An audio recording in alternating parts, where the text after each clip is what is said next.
Olá pessoal! Semana passada a Apple simplesmente resolveu lançar produtos segunda, terça e quarta. Segunda apareceu o novo iPhone e iPad. Terça foi uma avalanche de MacBook Pro, MacBook Air e até novos monitores Studio Display. E na quarta, a Apple lançou um novo MacBook de baixo custo, mas o que foi a surpresa foi o seu nome. Então, nesse vídeo, eu vou te mostrar tudo que a Apple lançou e dar os meus comentários sobre esses novos produtos e o que realmente mudou. E já comenta aqui embaixo nesse vídeo qual desses produtos você mais gostou. E no fim desse vídeo eu falo para você qual é aquele produto que eu estou doido para comprar. Meu nome é Alex e você está no Vlog Tech. Bora lá?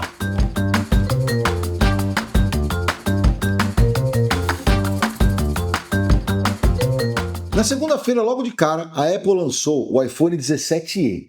E o que mudou nele para o 16e? Ceramic Shield 2, oferecendo uma resistência a arranhões 3 vezes maior do que a geração anterior, uma nova cor rosa pálida, além do branco e do preto, chip A19, o mesmo do iPhone 17, modem C1X, que segundo a Apple é 2 vezes mais rápido que o modelo anterior. Enfim, a Apple colocou o MagSafe no 17e. Agora, esse iPhone inicia em 256 GB, não mais 128. Então tem a versão de 256 GB e a de 512 GB. Continua com uma câmera na traseira, mas agora vem com tecnologia Fusion de 48 megapixels e suporte à gravação de vídeos em 4K com Dolby Vision. É uma das câmeras, né, do iPhone 17. Continua sendo a linha mais acessível do iPhone, partindo de $600 nos Estados Unidos. E o que praticamente não mudou é o seu design geral do aparelho por fora. Se você pegar o 16e e o 17e, eles são muito parecidos. Bom, depois disso veio o iPad Air, né? A Apple atualizou o iPad Air com chip M4. Desempenho muito próximo, inclusive, de alguns iPads Pros com o mesmo chip.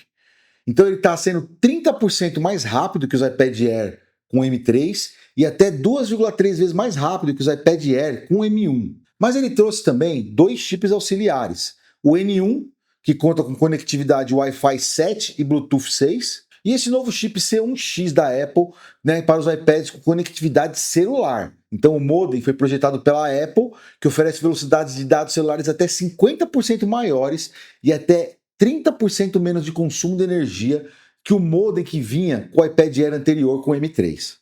Aqui o armazenamento não mudou, ele continua partindo de 128 GB até 1 TB. Não entendi por que também. O iPad Air poderia também partir de 256 GB.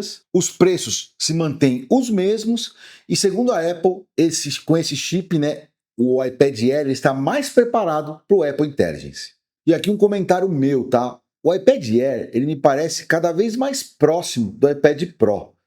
Claro que a tela ainda faz bastante diferença para uso intensivo e criativo. A tela do iPad Pro, né, 120 Hz, tal, é bem melhor. Mas pode gerar uma questão interessante aqui. Será que ainda vale a pena pagar mais pelo iPad Pro? Agora, na terça-feira, a Apple fez algo que ela quase nunca fez.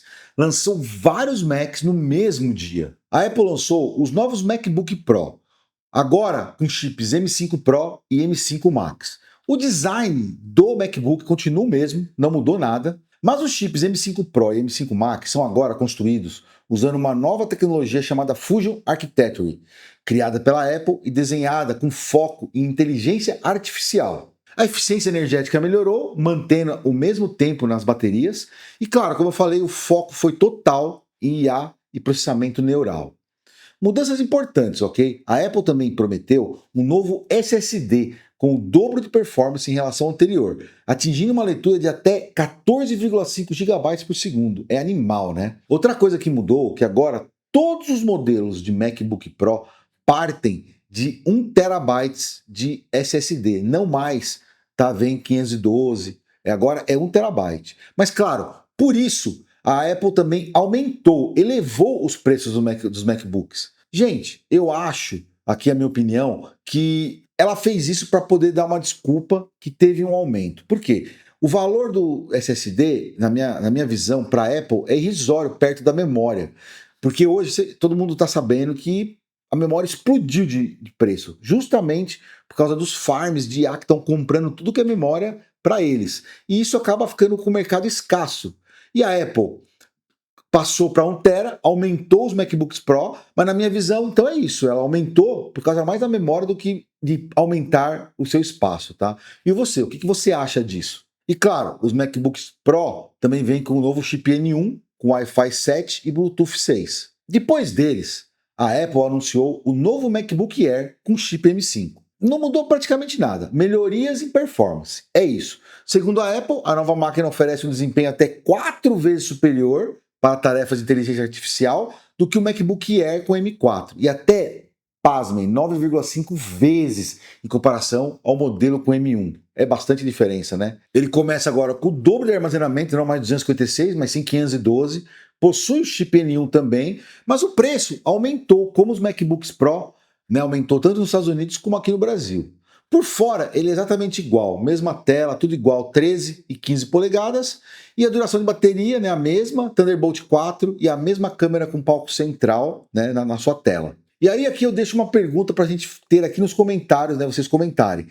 O MacBook Air, ele é o melhor Mac para a maioria das pessoas? E a terça ainda não acabou, ok? A Apple trouxe mais 2 lançamentos, Studio Display 2 e Studio Display XDR. O Studio Display 2 substituiu o Studio Display antigo, que é 5K, retina de 27 polegadas, continua com a tela de 60 Hz e 600 nits, mas agora esse monitor vem com o chip A19. Uma outra coisa que mudou é que o modelo original ele tinha uma única porta Thunderbolt 3 e 3 portas USB-C. Já esse novo, ele foi atualizado para 2 portas Thunderbolt 5 e 2 portas USB-C. A Thunderbolt 5 oferece muito mais largura de banda, então ele suporta uma conexão em cadeia com até 4 Studio Displays e recarga, né, do seu MacBook com até 96 watts de potência por meio de um cabo Thunderbolt 5 Pro que já vem com ele. Agora eu fico imaginando aqui o preço para você ter 4 Apple Studio Display de 27 juntos, porque, esses monitores da Apple são absurdamente de cara, a gente vai falar disso já já. Continua com a câmera de 12 megapixels com um palco central, mas agora ele tem o Desk View, aquela visualização de mesa que você pode simular como se fosse uma câmera de cima. A única coisa que mudou nessa câmera que veio com ele. Um sistema de 6 alto-falantes também foi atualizado, né? A Apple afirma que os 4 woofers com cancelamento de força agora oferecem graves 30% mais profundos. Os 2 tweeters e o suporte ao áudio espacial permanecem os mesmos do modelo original, assim como o conjunto dos 3 microfones, tudo igual. Só o preço que aumentou de 18 para 19 mil, né, a versão normal, e aquela versão Nano Texture, que é a tela opaca, né, mas não tão com tanto brilho, ela passou de 21 para 22 mil reais. E aí volta naquilo que eu falei, imagina 4 Studio Displays enfileirados, ou de 18, ou de 21 mil, 22 mil. Olha o valor disso. E depois veio o Studio Display XDR, lançado como um substituto do baratinho Pro Display XDR de 32 polegadas, que ele foi agora descontinuado, ok? Então, o Studio Display XDR chega para ser o monitor mais avançado da Apple até hoje. Mas para mim, é o produto mais polêmico da semana, tá? Eu vou falar isso já já para você. E quais são os destaques dele? Tela retina de 5K de 27 polegadas, com suporte a ampla gama de cores P3, vem também com a câmera palco central, ele é muito parecido com o Studio Display, mas ele tem a tecnologia de painel mini LED e 120 Hz. Ele também conta com chip A19 Pro internamente, só que tudo isso só será verdade caso você tenha um Mac relativamente novo e poderoso, já que também os computadores com chips M1, M1 Pro, igual o meu, tadinho dele, M1 Max, M1 Ultra, sim, até o M1 Ultra, M2 e M3 ficarão sempre travados em 60 Hz quando conectados a esse monitor. O que é um baita balde de água fria, vamos falar a verdade, né? Um monitor desse porte, a gente sabe que existem vários monitores gamers, até a Dell com um monitor Thunderbolt com 120 Hz que funciona no meu M1 Pro, funciona em toda a linha M, e a Apple vem e capa isso desse monitor, deixando só do M4 para frente, para poder acessar os 120 Hz. Eu acho um absurdo isso.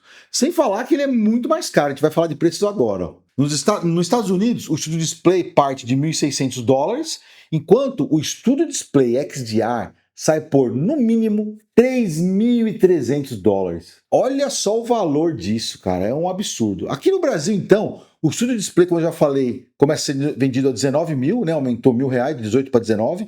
E o Studio Display XDR, por sua vez, tem um preço inicial de R$ 39 mil. É um absurdo. R$ 39 mil um monitor e parte desse valor, tá? Bom, vamos voltar para os Macs. Aqui tem um detalhe nesses lançamentos que pouca gente percebeu, mas eu vou falar disso lá no final do vídeo. Quarta-feira, provavelmente o anúncio mais esperado da semana, depois de muitos rumores. A Apple lançou um novo MacBook de baixo custo, o MacBook Neo. A surpresa foi esse nome, MacBook Neo, né? Um novo MacBook mais acessível. Ele é um MacBook de 13 polegadas, com uma tela de 500 nits de brilho, com sRGB só, e ele vem com o chip A18 Pro. Isso mesmo, A18 Pro. É o chip dos iPhones 16 Pro. A Apple nem colocou o A19 Pro, na minha opinião, podia ter sido o A19 Pro, né, que é o mesmo dos iPhones 17 Pro e Pro Max, mas ela optou por o A18. E ele vem só com duas portas USB-C, uma USB 3 de 10 GB, né, por segundo, e outra USB 2, pasmem, de 480 MB. Ele é bem capado, porque não tem Thunderbolt. Ele tem um design mais colorido, então ele tem cores como rosa, um amarelo cítrico, um lilás, né, um azul meio lilás e o prateado.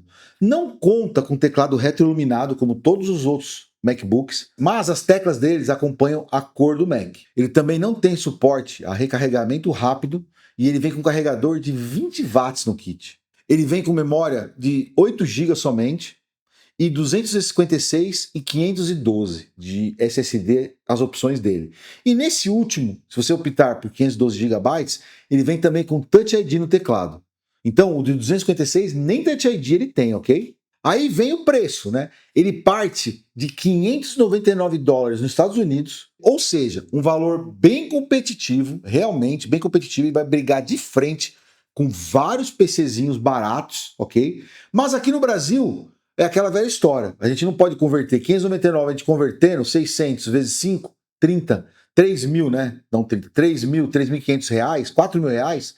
Não. Aqui na Apple Brasil, o MacBook Neo parte de 7.299 e 8.499 a versão de 512 com Touch ID. Bom, como eu falei, ele é um MacBook de entrada agora, bem mais barato. É a primeira vez que a Apple traz um MacBook com esse valor. Imagina o foco em estudantes, usuários mais básicos, né? Porque vem com chip A18, né? A18 Pro. E aí vem um comentário meu. Ele tem um chip A18 Pro, né? Que é um chip mobile. Surgiu rumores aí mostrando alguns benchmarks que ele seria mais rápido que o M1, né? Que o MacBook Air M1. Ok, legal. Mas, gente, a gente não pode esquecer que é um chip mobile. A linha M, ela é feita para MacBooks, ok? Para MacBooks, para Mac Mini, para Mac Studio.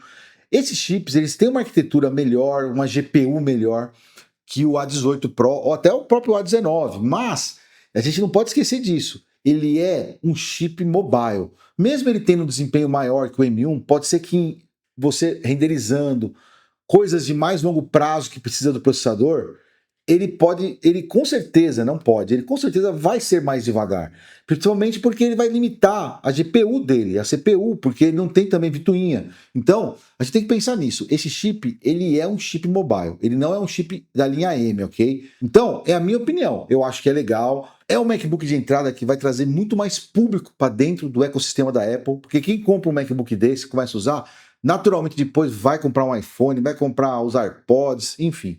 Mas a gente não pode esquecer que ele trabalha com um processador mobile, ok? Então é isso, gente. A Apple lançou nessa semana iPhone 17e, iPad Air M4, MacBook Air M5, MacBook Pro M5 Pro e M5 Max, Studio Display novo, Studio Display XDR e o MacBook Neo. Ou seja, foi uma das semanas mais movimentadas de hardware da Apple dos últimos tempos. E claro, aquelas perguntas de sempre.